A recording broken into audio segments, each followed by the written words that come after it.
like you say, they were just streaming up and down, up that pitch. I'd probably go for Murphy's, which was the one where the kick went out to McGillivray, he leaped and caught it, and then threw the pass back inside. I'd probably go for that one over Alex Mellor's try. He's been really good this year. I'm not sure where he's going to end up next year because he's off contract. That's going to be an interesting one. I don't know if Huddersfield have managed to tie him down yet or not. And Jerry's first try as well, I thought was very good as well. McGillivray was one of the star performers, I think, this one of the big names that performed on the big stage this weekend. So, well done to Huddersfield, a comprehensive victory. And if Hull can pick and choose, then I'm sure they'll bounce back from this one because they're still in bloody fourth. I know.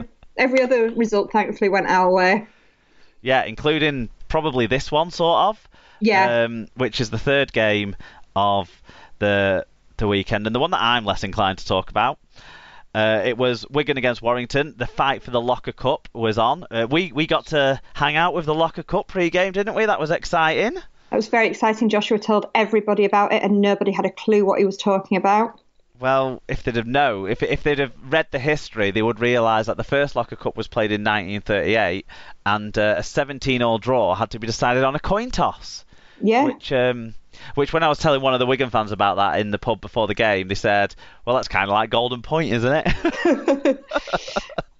No, Golden Point Hull win. So the Locker Cup was up for grabs, and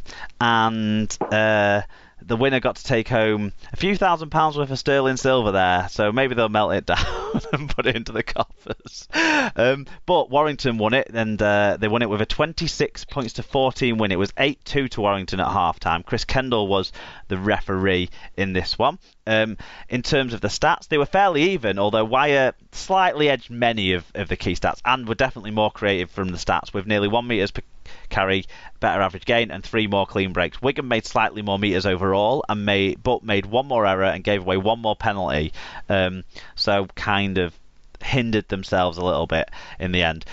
Individually, for the winning side, Toby King had 1 try and 135 metres. Most of that coming off the bounce off his head that Josh Charnley then was able to get back into his hands, so that was a good breakaway for him for that. Darryl Clark, who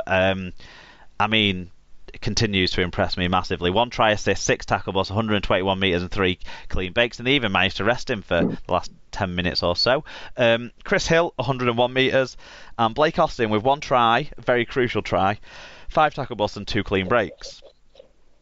For Wigan, and I had a conversation with one of the journalists on Sunday about how Williams can do more, or should be doing more. George Williams had 1 try assist and 159 metres. I would suggest that with George Williams, it's often not for the want of trying, but he hasn't really got great supporting cast at the moment, unfortunately for him. Or they're certainly not going where he wants them to go at the times he wants them to go there. So, yeah, when it's all on his shoulders, I find it hard to pin blame on him, even though he is the marquee man. Zach Hardacre, 117 metres, Joe Bullock, 105 metres, and Oliver Gildart, 103 metres. 3 names that have actually done okay, by and large. Do you want to take us through the first of the fan views? Yes, Carsten said, a very intense game in the first half, and the Wire took their chances in the second half. The injury to Greenwood shows why the shoulder charge is ruled out of the game, but why is it still allowed for a ball carrier? Totally agree, Carsten.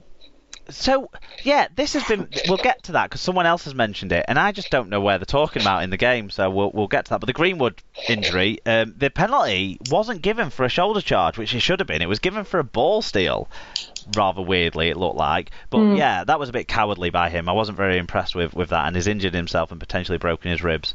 But Liam Farrell told me after the game, when he walked past us in the stands, that he's definitely going to be back for the Hull KR game, so I'm buzzing about that. And Phil Nardin's opinion was, why is he even bothered going to hospital? They're not going to do anything, are they? Just get on with it. For a scan to find out how serious the injury is, Phil, there's a professional sportsman. Well, he tells me he broke his ribs when he was playing rugby in the army, and they didn't do anything. It's so there. Well, I'm fairly certain that is treated differently amongst professional sportsmen. But Phil is a tough guy, and I don't want to take him on too much on that. Certainly much tougher than I am. POB 1976 said, a great first half from both teams, but Warrington took control and deserved the win. Yes, Malcolm Matios said Salford's costume change after being Hull wasn't enough to freshen them up before being beaten by Wire. They're not the Spice Girls and their squad is just not up to 2 matches in an afternoon. # player safety. How much had he had to drink by this point? Oh, Sarah, there's more to come. There's more to come on that.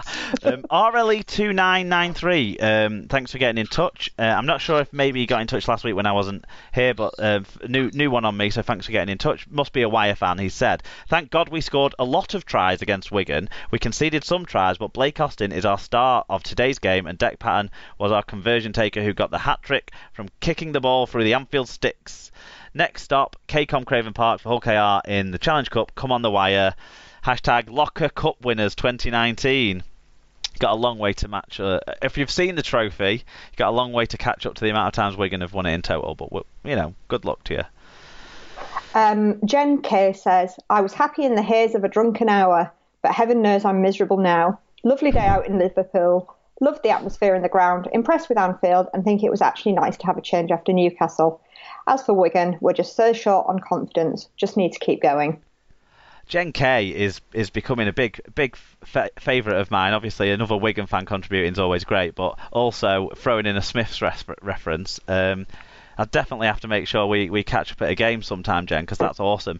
Did you know? I've probably said this before on the podcast, but it's probably been a while. But at my wedding, we got married in a hotel, so all the music we had was our own choices, and we had String Quartet Tribute, the band that do. The String Quartet Tribute Band. We had their versions of Smith songs for all our songs. So Emma walked into Please Let Me Get What I Want, but in String Quartet version. And at the end, when we walked out, it was There Is a Light that we walked out to. But during the middle of the ceremony, where you have the sort of lull where you're signing the register and that sort of stuff, we played the orchestra, the String Quartet version of Heaven Knows I'm Miserable Now. as we signed our marriage agreement. Nice. So there you go. That was a nice reminder there from Jen of mine and Emma's special day. Right, where we at? Josh says, I think it was all the refs' fault Wigan lost. They were the better team with the best defence. I think me and Lamb have been smoking the same stuff. Nice to see some football by Lynham, very fitting for Anfield. Blake Austin is awesome. I think they need to look at the shoulder charge rule for attacking players. It's just as dangerous. All round a great game. The better side won. At least Wigan trained well. Right. Sarah, before we do Tom and Paul, what's this incident in this game where the shoulder charge for the attacking player? Was it when Greenwood got injured? Yeah. Because I thought Greenwood went in with his shoulder. No, the Warrington player went in with his shoulder. It was what's his face, wasn't it? A koala. That's him, yeah. The same one that did it to Taylor last week. And I know everyone says, oh, great tackle. But he left the floor and led with his shoulder in both instances.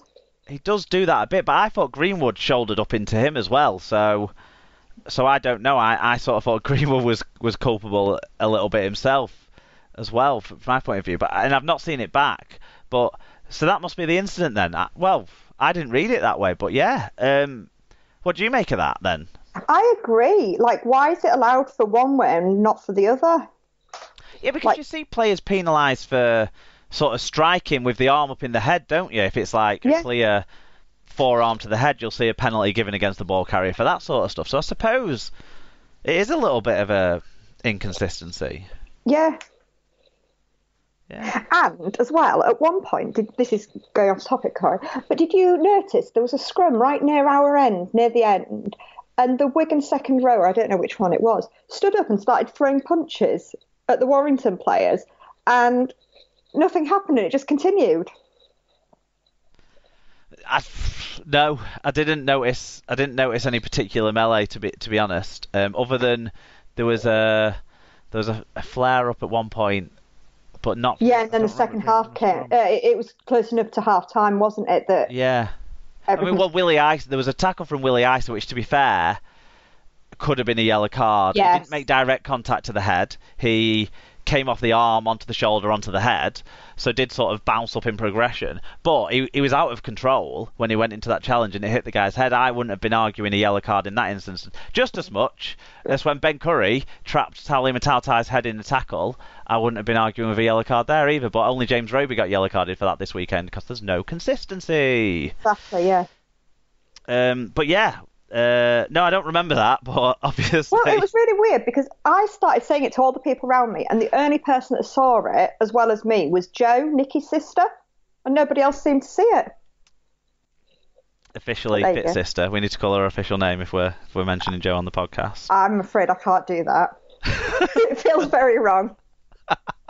Fair enough. Well, what did Warrington fan Tom have to say anyway? Today marks the historical day where we, the Bossall Jobs, have finally overcome Wigan in a cup final. Asterisks, but then there's nothing to refer to. Seriously, though, this epic rivalry we seem to have with the 6 games a year is getting a little bit tiring, if I'm honest. Yeah, it just seems weird that we keep getting drawn in the cup and in the and in all these other events. The asterisk is just there to signify that this wasn't a real cup final, even though a cup was handed out after the game. Okay, fair enough. Paul Chamberlain said, Warrington only really needed to be functional and always looked like they had enough to beat a Wigan side that are as toothless as an 80-year-old hooker. Bigger worry for Wire is that they simply aren't looking impressive for the side assembled, and certainly not enough to challenge Saints. Hat tip to Wigan for one of the shirts of the season. It looked superb. Yeah, both the shirts in this game were fantastic.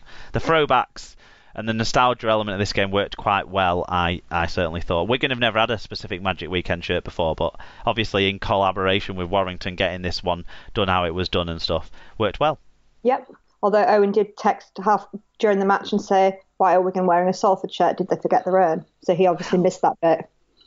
Well, everyone wore Salford shirts this weekend, as Malcolm Matias will go on to tell us. The only game that didn't have a Salford shirt was the first game of the weekend. Okay. Look, I'm getting frustrated with these occasions because we're now just becoming that team that, when you say like good teams find a way to win? Yep.